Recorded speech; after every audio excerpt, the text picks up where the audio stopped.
आपका स्वागत करता हूं हमारे अपनी चैनल कोर एप्टी पे। तो कल तक हमने देखा था टाइम एंड वर्क का पहला स्टेप या फिर पहला कंसेप्ट और कुछ दो प्रॉब्लम हमने देखे थे।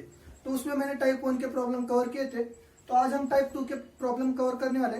इसमें कुछ इस तरह से दिया रहता है कि A can do a piece of work in this time and B can do the same work in this time. और आपको फाइंड करना क्या रहता है कि अगर वो दोनों एक साथ काम करते तो कितने दिन में काम कंप्लीट करते हो आपको फाइंड करना रहता है, या फिर उसके हिसाब से कुछ चीजें आपको फाइंड करनी रहती है। तो चलिए मैं आज पहला क्वेश्चन लेता हूं। A can do a piece of work in 20 days and B can do it in 15 days. They work together for 4 days and then B goes away. In how many more days will A finish the work. पहले आपको समझना क्या है, आपको question बहुत ही easy और बहुत ही अच्छे से पढ़ना है और आपको क्वेश्चन पढ़ के आपको 70% प्रॉब्लम जो क्लियर हो जाएगा। अब क्वेश्चन में दिया क्या है, ए जो है वो 20 डेज में काम कंप्लीट करता है, बी जो है वो 15 डेज में काम कंप्लीट करता है और वो ए और बी दोनों मिलके 4 दिन काम करते हैं और उसके बाद जो बी है कुछ काम की वजह से चला जाता है। तो बचा हुआ जो वर्क है वो ए कितने दिन में फिनिश करेगा वो हमें फाइंड करना है। बहुत ही सिंपल है। अब हम देखते हैं कैसे आता है वो। अब हम एक न्यू टेक्निक के साथ ये वीडियो को स्टार्ट करने वाले या फिर आंसर को स्टार्ट करने वाले। तो मैंने आप देखो मैंने 4 कॉलम बनाए, 1 2 3 4। इसमें मैंने पहले 2 कॉलम में 2 कंडीशन ली है और उसके बाद प्रॉब्लम स्टार्ट होता है हमारा मेन। तो कल मैंने बताया था एम आर टी डब्ल्यू का कंसेप्ट आप याद रखिए। तो M into R into T is equal to होता है डब्ल्यू। अब हमें यहाँ पर मेन तो दिया नहीं है, तो मेन की जगह पर मैंने सिंपली ए और बी को कंसिडर किया है और R into T is equal to W, मतलब रेट इंटू टाइम होगा अपना वर्क। तो मतलब कल मैंने बताया था कि अगर आप 1 घंटे में 10 लड्डू बना रहे हो और आप 10 घंटे काम कर रहे हो तो टोटल 100 लड्डू आप बना लोगे। तो रेट इंटू टाइम मतलब 10 इंटू 10 हो गया 100। तो इस वजह से R into T is equal to W हमारा कंसेप्ट है, आपको ये ध्यान में रखना है। तो अब हम देखते हैं, पहले कंडीशन में दिया है A can finish work in 20 days, B can finish work in 15 days. तो अब हमें इतना दिया है लेकिन हमें वर्क तो पता नहीं है कितना है। तो इस कंडीशन में हमें करना क्या है, 20 और 15 का एलसीएम लेना है। 20 और 15 का एलसीएम लेना है और उसके बाद हमें हमारा वर्क मिल जाएगा। तो 20 और 15 का एलसीएम आता है 60। अगर आपको फाइंड करना है ये कैसे आता है तो आप हमारा एचसीएफ और एलसीएम वाला वीडियो देख लीजिए हमारे चैनल पे विजिट करके, आपको वो भी बहुत अच्छे से क्लियर हो जाएगा। ठीक है। तो अब हमारा वर्क आ गया 60। तो आर इंटू टी होता है वर्क, तो हमें अब रेट फाइंड करना है। तो ए का रेट हो गया 60 divide by 20 is equal to 3 और बी का रेट हो गया 60 अपॉन 15 इज इक्वल टू 4। तो अब आते हैं हमारे क्वेश्चन के अगले कंडीशन पे। दे वर्क टुगेदर फॉर 4 डेज, मतलब ए और बी 4 डेज के लिए साथ में काम करते हैं। ए और बी 4 डेज के लिए साथ में काम करते हैं। तो अब यहाँ पर समझने वाली बात यह है कि आप और आपका फ्रेंड अगर आप लड्डू बना रहे हो, आप 1 घंटे में 10 लड्डू बनाते हो और आपका फ्रेंड 1 घंटे में 5 लड्डू बनाता है, तो आप दोनों मिलकर 1 घंटे में कितना लड्डू बना दोगे, 15। इसी तरह पे अगर ए 1 घंटे में 3 लड्डू बनाता है और बी 1 घंटे में 4 लड्डू बनाता है, तो दोनों मिलकर 1 घंटे में 3 + 4 7 लड्डू बना लेंगे। इसलिए हमने यहाँ पर रेट की एडिशन की और हर प्रॉब्लम को आपको इसी तरह एनालाइज करना है, लड्डू या फिर रूम क्लीनिंग का एग्जाम्पल लेके एनालाइज करना है। इससे क्या होगा, आपको चीजें बहुत ज्यादा जल्दी क्लियर हो जाएंगी। तो अब हमारा वर्क क्या आएगा, मतलब ए और बी ने 4 दिन में कितना काम किया वो कैसे आएगा, 7 इंटू 4 मतलब R into T is equal to work. तो 7 इंटू 4 आ गया 28। तो थर्ड कंडीशन में हमारा वर्क आ गया, मतलब ए और बी ने 4 दिन में 28 वर्क कम कर लिया। मतलब ए और बी ने 4 दिन में 28 लड्डू बना लिए, लेकिन हमें बनाने 60 लड्डू। तो बचे कितने लड्डू, 60 - 28 इज इक्वल टू 32 लड्डू हमारे बच गए। तो वो काम किसको करना है, ए को करना है। क्यों, क्योंकि बी किस काम की वजह से वो चला गया। तो अब ए का रेट क्या है, 3 है। आप लड्डू बना रहे हो तो आपका रेट हमें कंसीडर करना पड़ेगा। तो ए का रेट 3 है और हमें टाइम एक्स कंसीडर कर लेते हैं। तो हमें वर्क कितना करना है, 32। तो वहां पर देखिए 4th कंडीशन में मैंने लिया है, वर्क आ गया 32। तो R into T is equal to हमारा वर्क होता है, ये आपको हमेशा ध्यान में रखना है।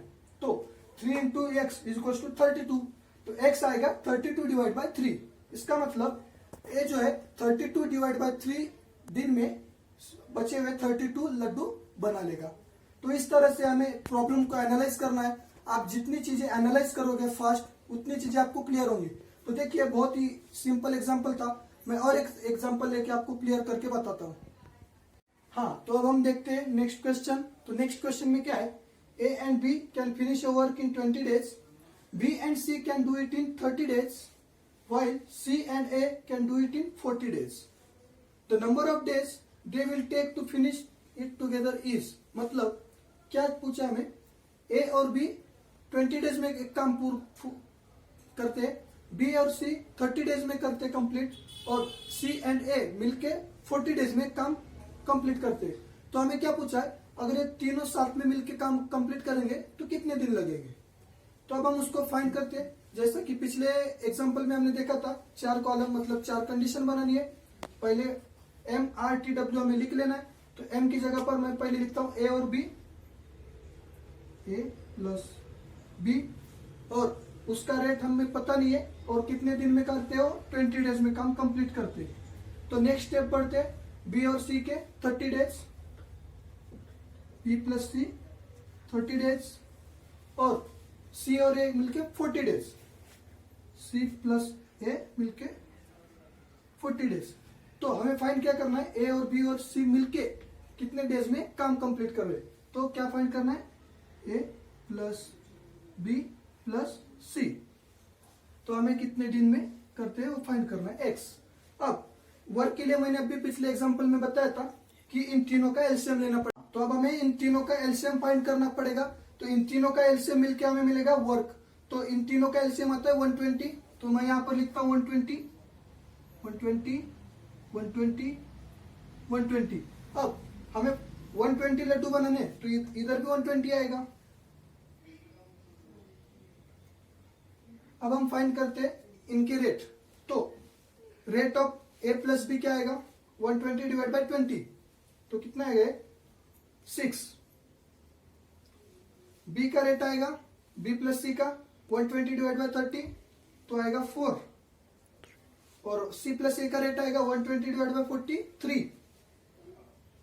तो मैंने पिछले एग्जांपल में बताया था कि अगर तीनों को मिला के या फिर दोनों को मिला के वर्क करना है तो उनके रेट ऐड करने पड़ेंगे। तो अब मैं यहां पर अब इनके रेट भी ऐड करके दिखाता हूं। तो क्या आएगा,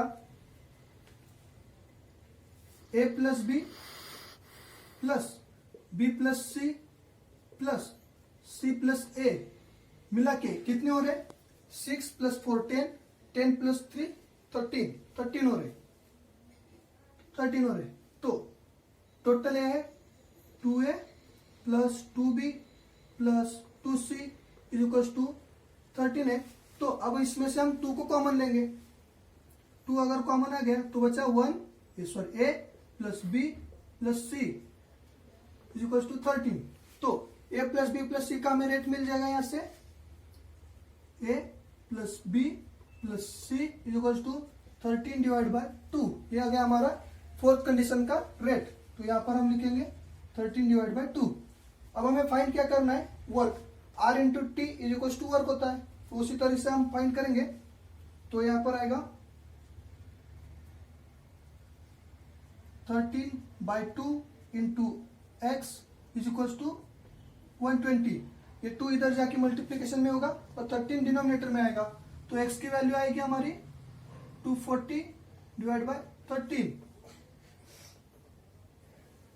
तो इससे डिवाइड होता है क्या, 13 1 13, 9 13। तो हम इसको इसी तरह रखते हैं क्योंकि 13 एक प्राइम नंबर है और उसका डिविजिबिलिटी का थोड़ा हार्ड है।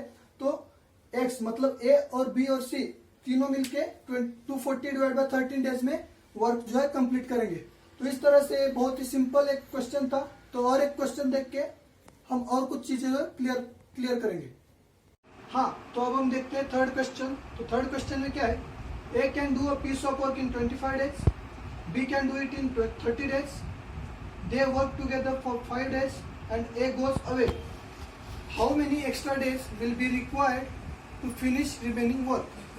तो क्वेश्चन हमें कहना क्या चाह रहा है कि A 25 डेज में काम कंप्लीट करता है, B 30 डेज में काम कंप्लीट करता है। तो और वो दोनों 5 दिन के लिए साथ में काम करते हैं और A कुछ काम की वजह से निकल जाता है। तो बचे हुए काम को, रिमेनिंग काम को पूरा करने के लिए B कितने दिन लेगा, ये हमें फाइंड करना है। तो चलिए हम आंसर को स्टार्ट करते हैं। तो हमने सेम ए प्लस बी और बी लिख लिया। तो उसके बाद हमें करना क्या है, अब ए कितने दिन में काम कंप्लीट कर रहा है, 25 डेज में। तो यहाँ पर हमने 25 डेज लिख दिया। बी कितने दिन में काम कंप्लीट कर रहा है, 30 डेज में। तो यहाँ पर हमने 30 डेज लिख दिया। अब ए प्लस बी तो हमें निकालना है, तो सबसे पहले हमें इन दोनों का एलसीएम निकालना पड़ेगा। उससे क्या होगा, हमें कितना वर्क है यूनिट मिल जाएगा। तो 25 और 30 का अब हम एलसीएम निकालते हैं। 25 होगा, इधर 30 होगा, 5 इंटू 5 और 6 इंटू 5। तो इनका एलसीएम आएगा 25 इंटू 6 इक्वल्स टू 150। मैंने इसको बहुत ही अच्छे से एलसीएम और एचसीएफ के वीडियो में समझा है। अगर आपको समझ में नहीं आ रहा है तो आप वहां पर जाके देख सकते हो। तो हमारा वर्क आ गया 150 यूनिट। 150 यूनिट।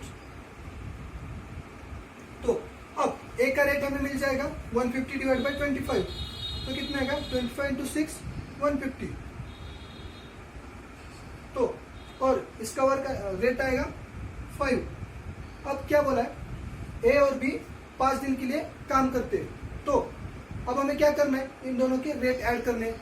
इन दोनों के रेट ऐड करेंगे तो क्या होगा, 6 + 5 11। अब टाइम कितना है, 5 डेज। तो 5 डेज का वर्क जो होगा वो कैसे होगा, 11 इंटू 5। इन दोनों का अगर हम मल्टीप्लाई कर देंगे, मतलब R इंटू टी अगर हम करेंगे तो हमें वर्क मिलेगा 5 डेज का, ए और बी का। तो 11 इंटू 5 होगा 55। तो 55 यूनिट हमारा वर्क हो गया। तो 150 यूनिट में से 55 यूनिट हमें 5 डेज में मिल गया। तो वर्क रिमेनिंग कितना रह गया, 150 माइनस 55 मतलब 95। ठीक है, 95 वर्क रिमेनिंग है। तो बी को अकेले को करना, तो बी का जो है रेट है 5 है। अब इसको कितने दिन लगेंगे, सपोज हम करते हैं x डेज। तो R into T is equal to W, मतलब रेट इंटू टाइम होता है वर्क। तो अब हमें क्या करना है, हम यहाँ पर x डेज कंसिडर किए है, तो x की वैल्यू हमें निकालनी है। तो अब हम यहाँ पर सिंपली निकालते हैं। तो R into T is equal to W. R की वैल्यू है 5 इंटू टी की वैल्यू है x, वर्क है 95। हाँ, तो x की वैल्यू हमें मिलेगी 95 डिवाइडेड बाय 5। तो x इज इक्वल टू आएगा 19 डेज। मतलब ए और बी साथ में काम करते हैं 5 डेज। उसके बाद ए कुछ काम की वजह से चला जाता है, तो रिमेनिंग जो वर्क है 95 यूनिट का, वो बी कितने दिन में फाइंड करेगा, 19 डेज में। तो अगर आपको वीडियो दिल से अच्छा लगा हो तो लाइक कर दिएगा, शेयर करिएगा। अगर आपने हमारे चैनल तक अभी तक सब्सक्राइब नहीं किया तो चैनल को सब्सक्राइब कर दीजिए। Thank you.